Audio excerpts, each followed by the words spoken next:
Hello my internet friends, Luke here. I've got 500 points of Orcs and Goblins versus Skaven. Why 500 points, you ask? Well, if you saw my last video, you know that we kicked off an escalation league. So that was with my Dark Elves. Originally when I signed up, we're going to start at 500 points. Each game gets progressively bigger as we grow our empires and take over stuff in this map and all that stuff. I ended up getting my Dark Elves ordered, and they showed up and started assembling them. So my opponent was really cool and he just said, yeah, you can switch to Dark Elves, that's no problem. But when I looked at it, he had actually challenged me when I was my Orcs and Goblins because he wanted to see what the greenskins could do. He never fought them in 8th edition. He was kind of a older player. And so I said, yeah, gosh, you know what? I kind of feel bad about that. He said, no, don't worry about it. Play your Dark Elves.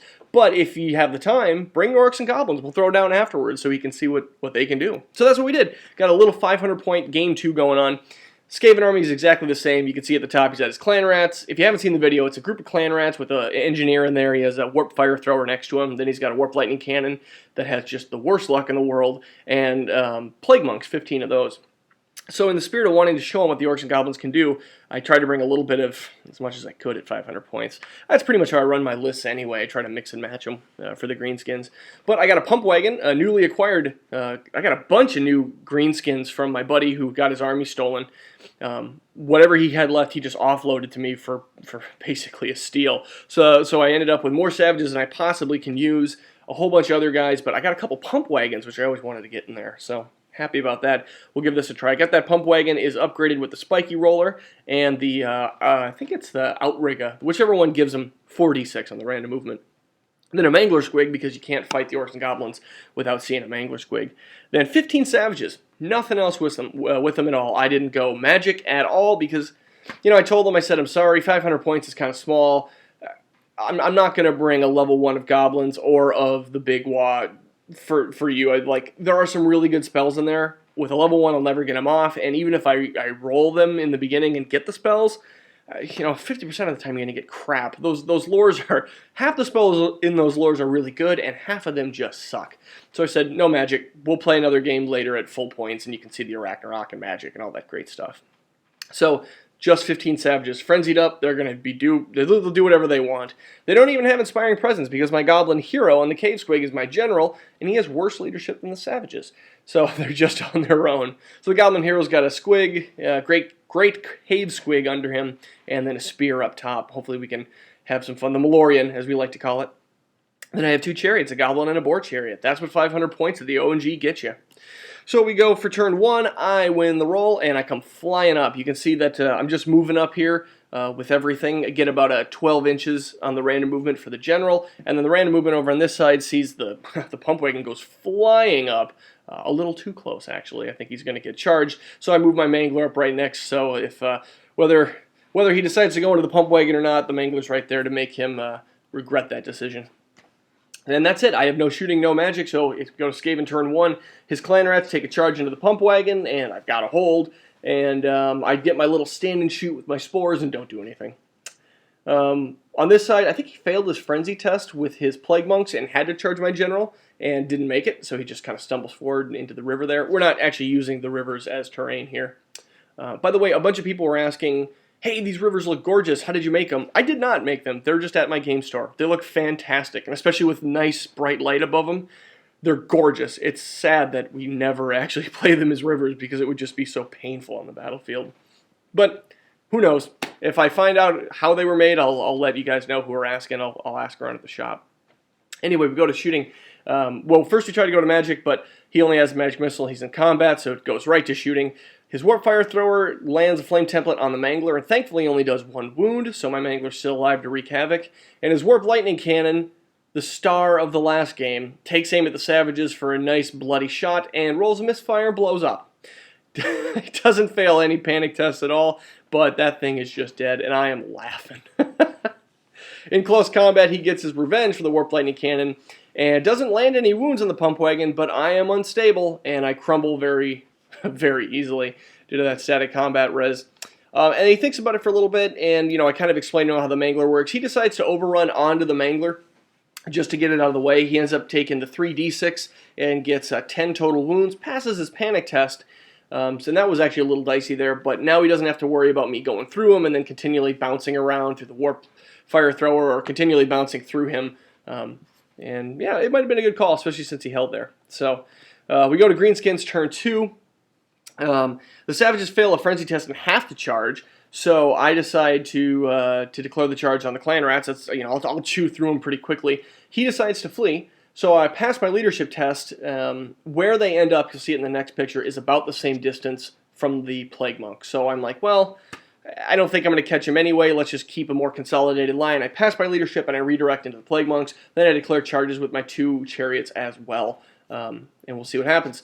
So you can see where the rats ended up in the upper left, and I knew my savages were going to fail. I think they needed like an 11 at that point, but I was surprised the boar chariot failed. It actually didn't need much, but it rolled a 1 and 1 and a 2. That just happens. But I did get the wolf chariot in. So then we go to the random movement phase, and I just send my goblins straight forward, clipping them in the corner. Now, I believe I played this right. Let me know if I didn't, but because it's random movement, yeah, if I hit you, it's treated as a charge, but I'm fairly confident I don't have to maximize. So I just cheesed it, clipped corner to corner, so I get my full attacks, but only have 2 attacks that possibly come back on me.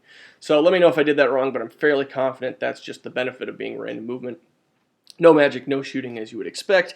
We go to close combat. I get 8 total wounds from a just combination of impact hits, and the goblin did really well. He just stabbing him with his strength 5 spear, and then the squig did a couple, and I think I might have stomped one. And then he did 2 wounds only to my chariot, which is good because it only has 3. Then he loses combat, but he's steadfast. Unfortunately, he breaks, and I'm able to chase him down with both.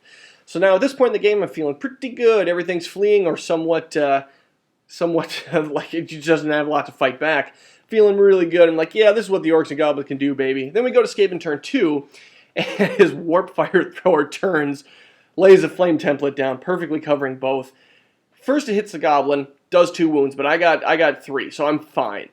No problem there. Then it puts the last wound on the chariot, which my goblin panics from and goes away like flying, like from the closest enemy, goes flying past where the chariot was, and I'm thinking, oh hell, he's still alive, but he's got leadership 6 or 5, whatever it is. He's not going to rally. There goes my general. So the little Skaven turd is getting his points for sure. And that's it. He rallies on his turn. You can see the clan rats are now facing in. We go to Skaven turn 3. I fail a frenzy with my savages. I'm like, damn it.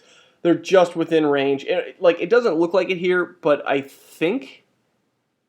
It really doesn't look like it's equidistant. But for some reason, I chose to charge the warp fire thrower. But I opted to charge first with the chariot, even though I failed my frenzy, so that he'd have to stand and shoot, hopefully, on the chariot, and didn't get anything.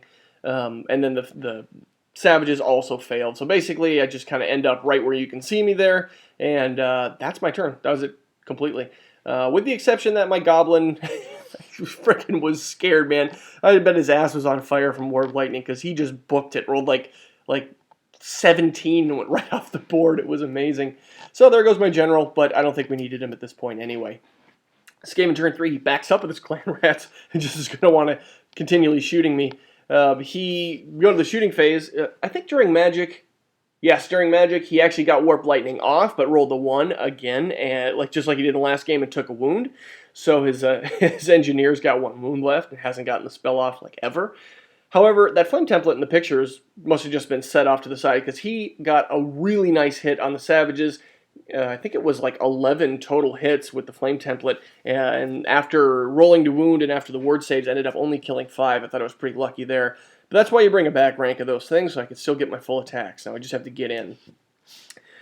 Greenskins turn 4. Now I'm up closer. I try to charge, and I roll piddly for both of them, and this is not good at all because I fail just enough so that as we look at the rats are not in my front, they're in my flank by like half an inch. When you measure from the savages over to them, it's it just splits right down the middle, but it's clear he's going to be in my flank. Damn it. We go to Skaven turn 4, and it's exactly what you'd expect. He charges into my flank, and that's going to be bad for me. No magic, no shooting that he can do. I guess he can do shooting here, but nothing really comes of it, so it must have missed or not really happened. In close combat, I do 4 wounds to him with the only 2 savages that can fight back, and that's when he says, holy crap, he did not really appreciate how violent those savages were if only 2 of them can kill 4 rats. he gets 1 wound on me, but with all the combat res and only leadership 7, I break and bounce right through my chariot, which unfortunately does not panic him and doesn't do any dangerous terrain or anything like that. And he pursues, I get away, and he gets right into my boar chariot, unfortunately. So this is just bad all around. Greenskins turn 5, you can see he had maximized. He had just clipped in that last picture, but you need to treat it as a new charge. So this is what it looks like. We go to my turn. I fail to rally, and the savages are getting ever closer to the board. It's like 50-50 now, so I really got to rally. And I didn't even pay for a muso, unfortunately. That's just too few points. And we go to close combat. He doesn't do any wounds to me, but with static combat res, he breaks me. I bounce through the savages, don't take any dangerous terrain, but this is just the worst of all things because this is my turn. That means on his turn, he can just charge both of me off the board. My only hope is that he either charges the savages and I get far enough, like I get right to the edge of the board, but don't go off the board and he doesn't catch me, or if he charges one and he can't leadership into the other. So Skaven turn 5, he charges the savages wisely. I go right off the board, and he isn't able to make his leadership test, so he can't go into the board chariot. Now, I'm still fleeing, but at least he can't push me off the board, so I have a shot. Greenskins turn 6. Yeah, baby, we're going to rally. I have 3 wounds on me. He didn't shoot me this turn, so he must have done something last turn, either in close combat or in... maybe he flamed it the time before and it didn't put a die down. But I do rally, I turn around, and I'm ready to get some rats in the face. That's my turn. And here come the rats. The last Skaven turn, he slams into me, doesn't do any wounds, but with static combat res, I break and go right off the board. That's the game. And I feel, as my buddy Ivor likes to say, the Orcs and Goblins are a win hard, lose hard army, and I think this was a good flavor for what they can do. It looks really good. They seem to be kicking your ass up early, and then all of a sudden, nope, you've just handily destroyed them with a few panic tests and poor leadership tests.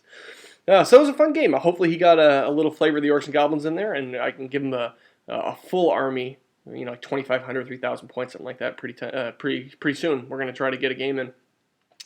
So that was pretty fun. On to the Dark Elf side, a couple people were sending me messages and asking me just what I picked up for the Dark Elves. This is what I got from selling my Bretonnian army, and it's fantastic. I kind of went back and forth on whether to get the War Host of Nagaroth, just because I didn't think I was going to want to play with Corsairs. And who cares about the frickin' Fleet Master? It's like the worst idea in Warhammer. But everything else was a pretty good deal after doing the math. So I ordered them online. Then I got 2 more Doomfire Warlock boxes. I think I'm actually going to make both of those as Dark Riders, because Dark Riders are fantastic. Then 2 boxes of Witches, because at $60 for 10, you can basically buy 4 Mournfang for that price. So I can only afford 2 right now. And then I got 2 groups of Executioners. I'm going to make Witches and Executioners out of both of those boxes. That's pretty good. And here's just a picture of what as I'm down here recording my battle report today, this is what my workstation looks like. I've got guys getting ranked up and gluing, and I gotta just tell you, if you play Dark Elves and you've ever put together Corsairs, yuck! They're the worst models. Everything's spiky, it doesn't fit together very well, and they don't stand up. They're all leaning forward. God, it's like putting together Black Orcs who just don't rank up. These guys are awful. I had to take a break from putting together Corsairs just to put together more Executioners because it's so terrible. Anyway, that's it for me. Thanks for watching, guys.